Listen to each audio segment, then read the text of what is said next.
एक दिन गरुड़देव मिले परमात्मा को, गरुड़ जी को समझाया, गरुड़ जी को पूरा ज्ञान समझाया और काफी देर तक गुरुदेव ने प्रभु का ज्ञान सुना, फिर उपदेश प्राप्त किया गुरुदेव ने, गुरु जी ने।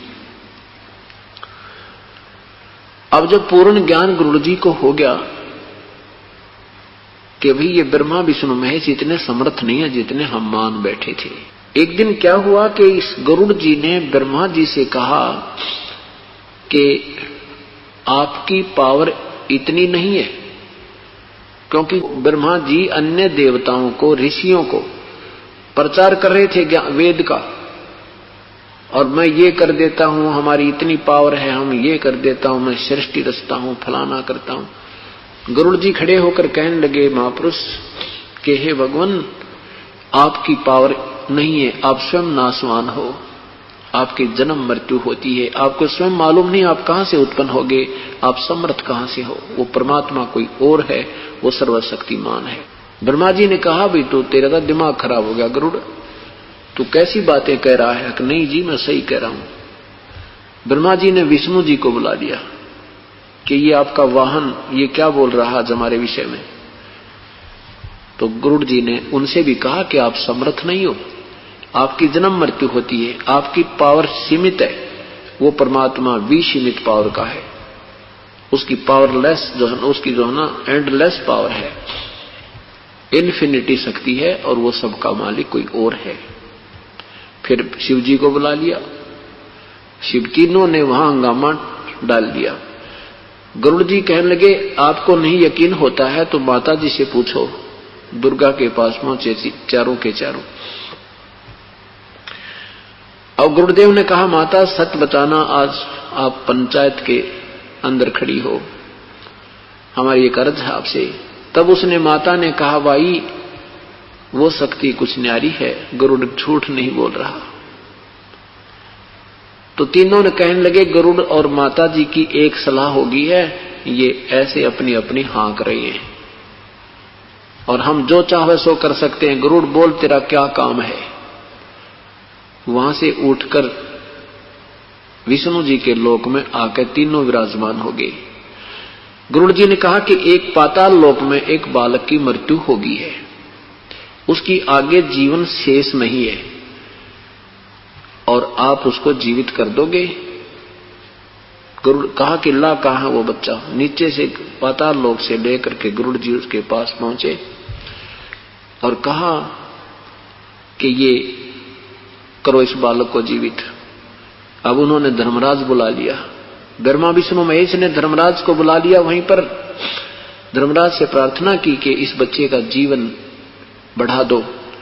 धर्मराज ने कहा नहीं, इसका आगे मनुष्य जीवन शेष नहीं है, इसका जीवन बढ़वाना है तो आप अपना जीवन दे दीजिए। कोई सा अपना जीवन कौन दे, इतना कौन शर्मा दर्द करे? तो कहने लगा ये जीवित नहीं हो सकता, ये तो परमेश्वर के हाथ में बात है। तो क्या बताते हैं, मुक्ति का मार्ग जोर है कोई देखो सत्संग करके। ब्रह्मा विष्णु महेश ने किया सत्संग गरुड़ के साथा। ब्रह्मा विष्णु महेश ने किया सत्संग गरुड़ के साथा। तीनों देवा न्यू कहने लगे हम सर्व लोक विदाता। ये तीनों देवता न्यू कहने लगे हम सर्व लोक विदाता।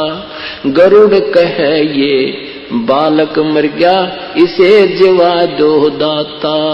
गरुड़ कहे ये बालक मर गया इसे जीवा दो दाता।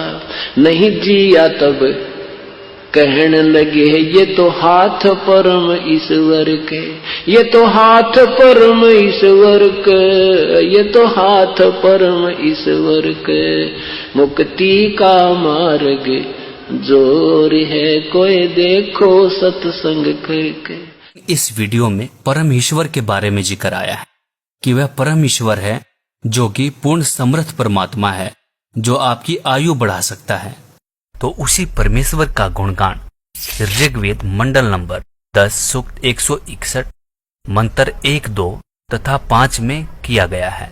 जिसमें परमेश्वर कहते हैं कि यदि किसी को प्रत्यक्ष या सहरोग तपेदिक हो उसे भी ठीक करता हूं, तथा यदि किसी रोगी व्यक्ति की प्राण शक्ति क्षीण हो चुकी हो, जिसकी आयु शेष ना रही हो, तेरे प्राणों की रक्षा करूं तथा तेरी आयु 100 वर्ष प्रदान करता हूं और सर्व सुख प्रदान करूं। तो दोस्तों, आखिर वो परमेश्वर है कौन? आध्यात्मिक ज्ञान के संपूर्ण रहस्य को जानने के लिए जगत गुरु तत्वदर्शी संत रामपाल जी महाराज द्वारा लिखित पवित्र पुस्तकें ज्ञान गंगा, जीने की राह, गीता तेरा ज्ञान अमृत, अंधश्रद्धा भक्ति, खतराए जान बिल्कुल निशुल्क मंगाएं। अपना नाम, पूरा पता हमें व्हाट्सएप करें। हमारा नंबर है 7496801825। जगत गुरु तत्वदर्शी संत रामपाल जी महाराज के मंगल प्रवचन अब प्रतिदिन सुनिए।